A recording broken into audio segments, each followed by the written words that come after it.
want to bring in our political experts to break all of this down. And Lauren Tomlinson, let me start with you. Was it a mistake for Trump to do this conversation with Elon Musk? I think the biggest problem with Donald Trump is the length of time he devotes to some of these interviews. I agree with what the reporting was just saying, that it's really important that you go reach voters where they are. And frankly, they're not on cable news anymore. They're on these streaming platforms. They're on the podcasts. They're on some of these other channels. And it's important to diversify how you're reaching the masses. But he lets them go on too long, and then he diverges off message. 2 hours is much too long for any sort of interview to go. And I think that's the discipline aspect that we see that he was pretty good at keeping earlier in the campaign, and he's losing a little bit now that he has a new opponent. So hopefully he tightens this up going forward.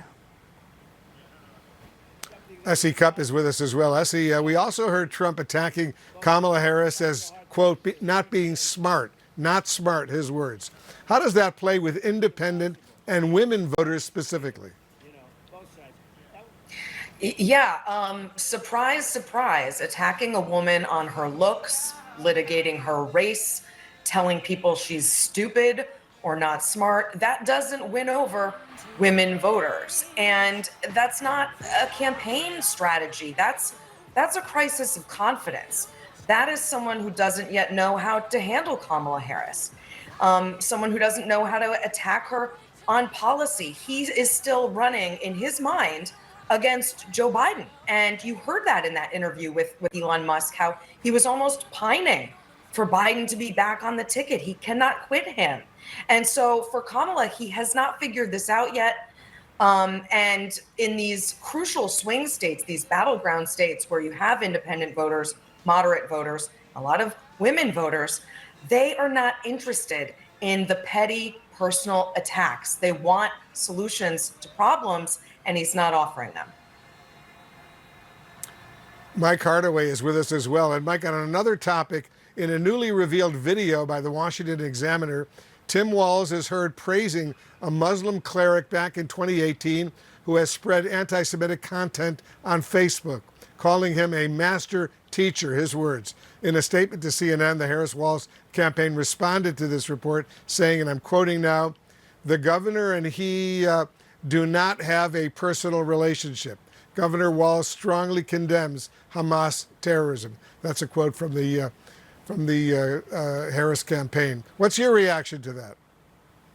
So I've not seen this video, but look, all elected officials go to local community events and otherwise, and they give remarks about the people there. And sometimes they're people they don't know very well. Sometimes they're people they do know very well. And so I don't put any stock in this random video that seems to have been released, possibly out of context.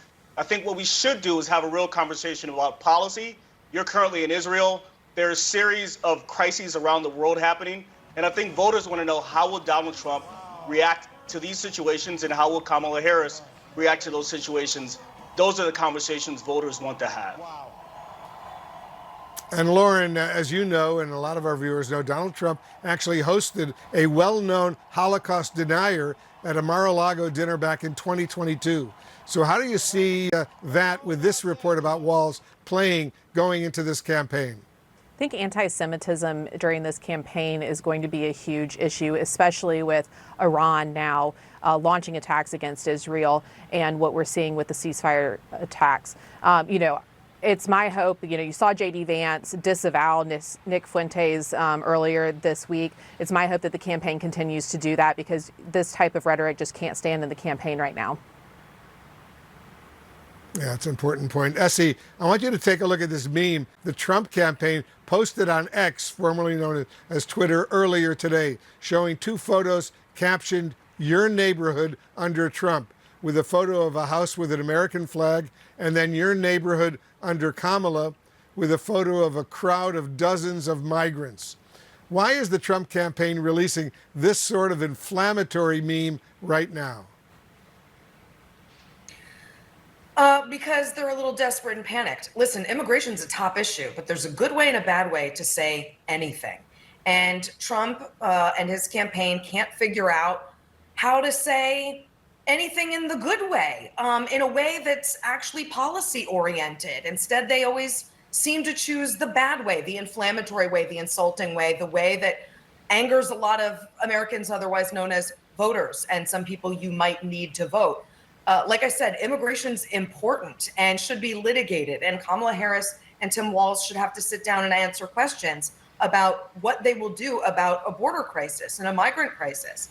But these kinds of things, these cheap shots for the base, for the basest of the base, I just don't think it's turning anyone out in the swing states that this campaign will need to win every vote they can. Mike, as you know, Kamala Harris is seen by many folks out there as potentially being vulnerable on these sensitive immigration issues. But how should the Harris campaign respond to this inflammatory meme?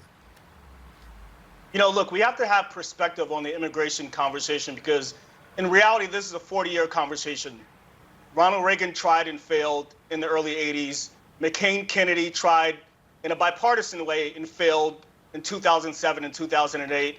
And once again, we're having this conversation. And so what they should do is just ignore it because it's childish and it does nothing to steer the conversation toward a solution, which is a bipartisan solution that mirrors what President Biden led earlier this year that Donald Trump killed, which is something that shuts down the border and restores order.